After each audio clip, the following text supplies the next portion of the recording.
Sore semuanya. Pak, ini terkait persidangan Niki yang kemarin. Iya.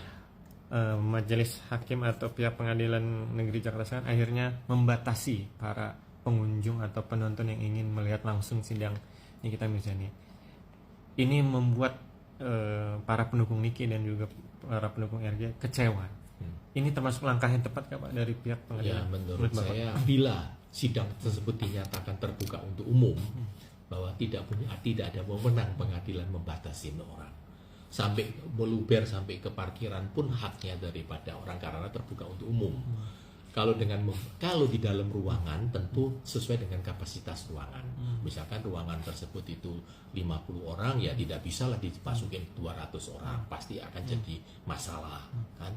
Tetapi kalau dibatasi sampai di luar pun nggak boleh, itu menurut saya adalah tindakan yang kurang tepat ya pada majelis hakim. Nggak boleh itu. Karena alasannya kan untuk meminimalisir kerisuhan atau kerucuhan yang Kan, seperti kalau kerusuhan itu kan ada PAMDAL, kan gitu, ada pengamanan dalam, ada polisi, kan gitu kan.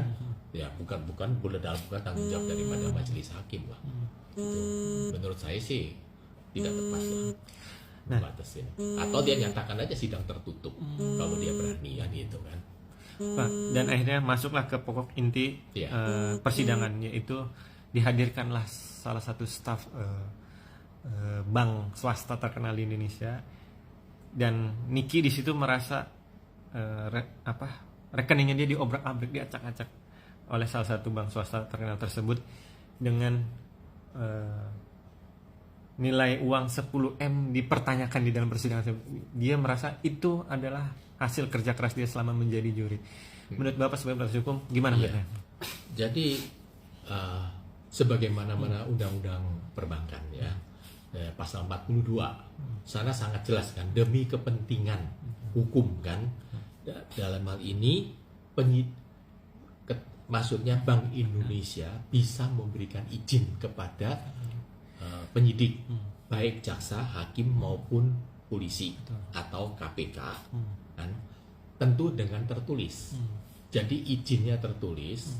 Pertama, penyidik atau penuntut umum atau hakim dalam hal ini dia meminta izin tertulis kepada Bank Indonesia. Ini pasal 42. Bank Indonesia setelah mempelajarin ya kan, cukup alasan diberikan izin, dia akan memberikan izin pada penyidik tersebut dan diberitahu kepada bank. Misalkan bank itu bank A. Bank A itu dikasih tahu bahwa supaya buka rekening si ini dari tanggal sekian sampai tanggal sekian. Tetapi tidak ada ceritanya orang bank itu diminta sebagai saksi kemudian membuka isi rekeningnya. Itu keliru, itu pelanggaran itu nggak benar itu. Dia boleh memberikan datanya hanya secara tertulis. Dan di sana harus disebutkan kan, yang minta itu pangkatnya siapa, alamatnya apa, kepentingannya apa, izinnya harus ditunjukkan dari izin dari Bank Indonesia. Kalau untuk dari humas pihak bank tersebut, bisa nggak sih Pak untuk meminta izin ke Niki atau yang tidak bisa. Tidak bisa. Bank tidak bisa memberikan keterangan apapun. Dia tidak ada kewajiban kecuali banknya terlibat. Kalau jam menjadi saksi dalam hal ini apa? Bank kan gitu. Dia mau nggak bank jadi saksi? Menurut saya bank di seluruh Indonesia tidak akan mau jadi saksi kasus pidana kan, kecuali dia terlibat atau dia ada skongkel menggelapkan depositonya orang kan gitu kan, atau membocorkan rahasia perbankan. Tapi itu kan adalah tindak pidana kan gitu kan, tindak pidana umum lah itu kan.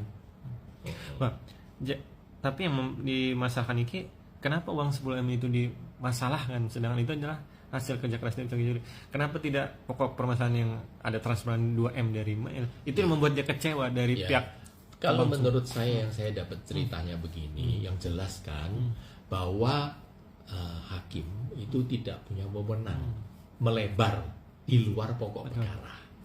Kan misalkan contoh, si A dituduh masalah soal membunuh orang, nggak bisa melebar kan. Oh, istri kamu dulu juga pernah membunuh lah. Itu kan di luar konteks dari perkara itu dia ada. Kan gitu kan. Jadi dalam hal ini dia tidak bisa menanyakan 10M. Ya kan, 10M itu kalau penyidik menyodorkan, ya penyidik harus bertanggungjawabkan kan. Dia minta izin ada nggak izinnya? Kalau nggak ada, laporkan. Itu tindak pidana ke propam. Penyidiknya salah itu. Kalau sampai dia berani meminta dari perbankan, kemudian tanpa prosedur sesuai dengan pasal 42 Undang-Undang Perbankan, ya dia keliru besar ya, nggak boleh itu. Pak, berarti Niki sudah punya langkah yang tepat untuk mensomasi pihak bank swasta tersebut, Bang? Saya rasa buat apa somasi ya, lapor aja langsung. Karena itu kan adalah membocorkan rahasia bank kan, orang banknya itu bisa diproses itu. Karena yang saya sebutkan itu adalah Undang-Undang Nomor 10 Tahun 1998 soal perbankan kan. Jadi itu memang sudah sangat jelas melindungi hak dari nasabah. Kalau gitu enak dong, semua orang itu diam-diam semua bisa tahu punya uang berapa dan sebagainya. Itu bahaya sekali. Ya boleh misalkan PPATK ini mencurigai ada aliran uang ini dari mana dan segalanya, hak dia. Tapi proses dong secara hukum kan.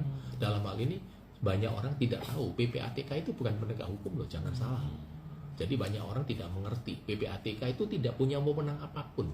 Dia itu bisa membuka bank, rekening bank bisa memblokir atas permintaan penyidik atau hakim. Dia tidak bisa sewenang-wenang, aku minta si A diblokir. Yang terjadi seperti ini itu udah ngawur itu. Itu tindak pidana itu. Pak, selain mensomasi pihak bank, Niki juga kan berapa minggu lalu sudah melaporkan hakim ke KPK. Menurut Bapak sebagai praktisi hukum gimana Ya, melihat? menurut saya salah jalur ya. Bukan koridornya KPK untuk mengurusin masalah ini, kecuali dia menduga dia ada terjadi suatu kasus penyuapan, tetapi terlebih dahulu harus mempunyai bukti permulaan yang cukup. Jangan katanya, kan gitu. Kalau misalkan seperti pernah ditanyakan ada rekaman dan segalanya kan, pertama-tama kan harus bisa mempertanggungjawabkan siapa yang merekam, kan gitu kan, dan apakah benar rekaman tersebut. Karena itu maksudnya Puslapor Barreskrim itu dia bisa menganalisa bahwa ini ternyata rekayasa dari AI misalkan, atau apa, itu kan bisa terjadi semua kan.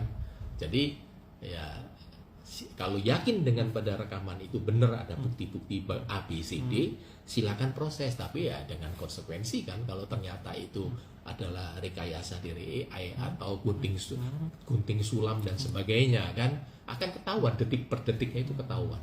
Jadi ya siap-siap dia bisa dapat perkara baru.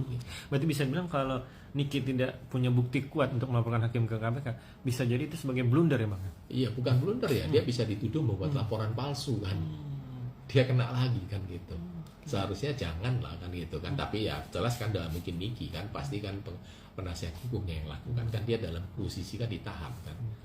Tapi akhirnya pihak KPK Mbak, humasnya mengatakan sudah menerima pengaduan Niki sebagai masyarakat yang melapor ke KPK tidak punya wewenang menolak pengaduan dari masyarakat. Jadi siapapun ngadu itu boleh, ya kan. Sudah menerima pasti mengatakan demikian kan.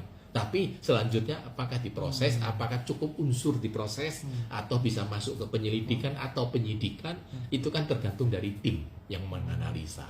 Seperti buktinya cukup atau tidak dan sebagainya, apa itu termasuk koridor wilayah hukumnya dia atau bukan kan dan sebagainya.